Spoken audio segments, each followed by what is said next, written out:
किसी को विश्वास या भ्रम में नहीं रखा है, जो वेद कह रहे हैं वही बताइए। देखो, एक नहीं है जीव और ईश्वर, नहीं दो वेद गाता है। एक भी नहीं है और दो भी नहीं है। एक तो इसलिए नहीं है, ध्यान से सुने, ईश्वर सर्वशक्तिमान है, जीव अल्प शक्तिमान है। ईश्वर सर्वज्ञ है, जीव अल्पज्ञ है। ईश्वर व्यापक है, जीव परिच्छिन्न है। ईश्वर एक है, जीव नाना है। ईश्वर स्वाधीन है, जीव पराधीन है। ईश्वर सामर्थ है, जीव असमर्थ है। ईश्वर प्रोक्ष है, जीव अप्रोक्ष है। ईश्वर मायाधीश है और जीव मायाबद्ध है। जीव माया के बंधन में है। अरे ये बंधन माया ने स्वयं नहीं बांधा, ये जीव आत्मा खुद उससे बंधा है। गीता कह रही है, ममे वांसो जीव लोके जीव भूते सनातन मने शिष्टानी इंद्रानी प्रकृति स्थानी कर्षित है। ये जीव आत्मा मेरा सनातन अंश है, लेकिन ये इस मन से और इंद्रियों से अपना संबंध इसने बना लिया। ये मेरे को भूल गया, ये संसार इस माया की तरफ इसने मुंह कर लिया। तो ये जीव आत्मा स्वयं बंधा है, माया के बंधन में खुद बंधा है। बाकी माया चेतन को नहीं बांधती, लेकिन ये स्वयं ही बन गया तो माया क्या करे। तो इसलिए स्वामी, इसलिए वो एक नहीं है। और दो इसलिए नहीं है क्योंकि ईश्वर अंश जीव अविनाशी चेतन अमल सहज सुख राशि। अंश अंशी से कभी जुदा नहीं होता। हम ईश्वर के अंश हैं, तो हम अंशी हैं, तो अंशी अंश से कभी जुदा नहीं हो सकता है। जैसे जल और जल की लहर में कोई भेद नहीं है। सूर्य और सूर्य की किरण सूर्य से जुदा नहीं है। जैसे जल सागर का अंश है, नदियां चाहे दक्षिण से, उत्तर से, पूर्व से, पश्चिम से कहीं भी आओ, जाकर के वो सागर में ही मिलेगी, क्योंकि वो जल का अंश है। और अग्नि सूर्य का अंश है, जहाँ पे भी अग्नि जलाओगे तो झाड़ सीधी ही ऊपर सूर्य की तरफ ही जाएगी। और अंश अंशी से किसी भी समय जुदा नहीं होता। सिर्फ ये पर्दा है माया का। तो दो मार्ग बताए, माया का पर्दा जीव और ईश्वर के बीच में है। ये माया भी भगवान की शक्ति है। ये पर्दा कैसे टूटे, तो इसके दो मार्ग बताए। एक तो ज्ञान के द्वारा निर्गुण, और एक निर्गुण। पहले निर्गुण को सुनिए। निर्गुण मार्ग के ज्ञान के 8 साधन बताए।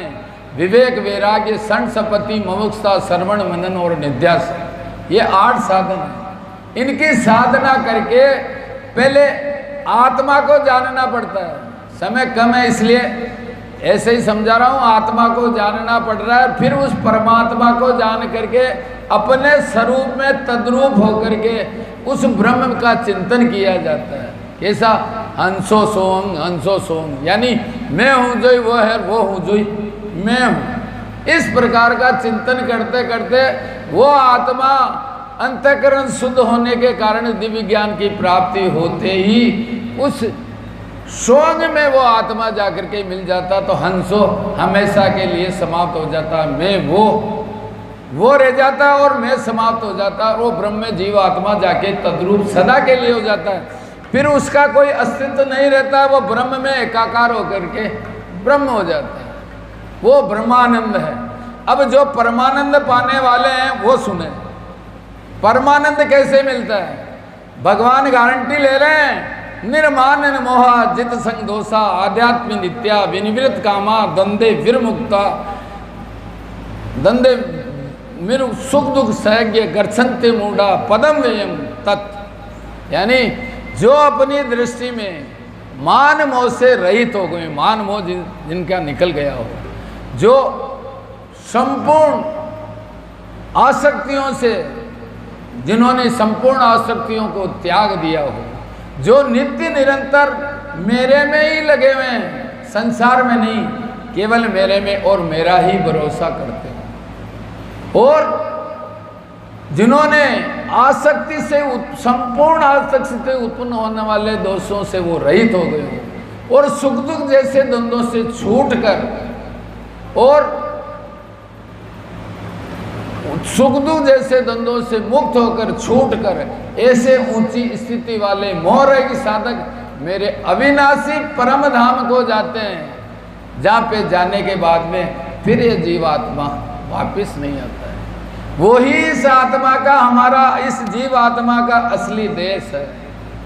वहाँ जाने के बाद में वसंती यत्र पुषा सवई वैकुंठ मूर्ते है।